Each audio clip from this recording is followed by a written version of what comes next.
দেখো বন্ধু, আমার দুবার পিকো করতে হলো কেন বলি। এটা পুজোর সময় একবার পিকো করে দিয়েছিলাম, তবে হচ্ছে এক পাশ পিকো করে দিয়েছিলাম কারণ এই পাশটায় খুব সুন্দর ডিজাইন ছিল।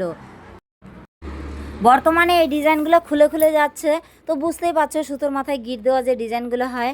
তো কি বলো তো, আবার নিয়ে এসছে শাড়িটা। আমি তখন বলেই দিয়েছি, যে ওরা বলছিল যে কি করব, তো আমি বলছি তো এই মুহূর্তে একটা পাশই পিকো করতে হবে, শুধু আঁচলের পাশটা। কেন বলো তো, তোমাদের তো আগেই বলেছি পুজোর সময় এটা গোল আঁচলটা সেলাই করে দিয়েছি। তো আমি হাফ পয়সায় নিয়েছিলাম, কিন্তু কিছু করার নেই। আজকে জিজ্ঞেস করছিল ক টাকা দিতে হবে, তো আমি বলছি থাক গা, টাকা দিতে হবে না, কারণ দ্বিতীয়বার সে কষ্ট করে এসেছে। তো এই দেখো এখন আমি এই পাশটা পিকো করে দেবো। তো তোমাদের কাছেও যদি এমন শাড়ি থাকে যে ডিজাইনের জন্য প্রথমে পিকো করছো, তারপরে সেইটা কি করবে যখন যে ডিজাইনগুলো খুলে যাবে, সারা জীবন তো ডিজাইন একরকম থাকে না। তো তোমরাও ঠিক ওই ডিজাইনটাকে কেটে ফেলে দেবে, পিকো করে নেবে, সেটা সুন্দর হয়ে যাবে। নালে কি হলো বলো তো, খোলা খোলা জিনিস না ভালো লাগে না।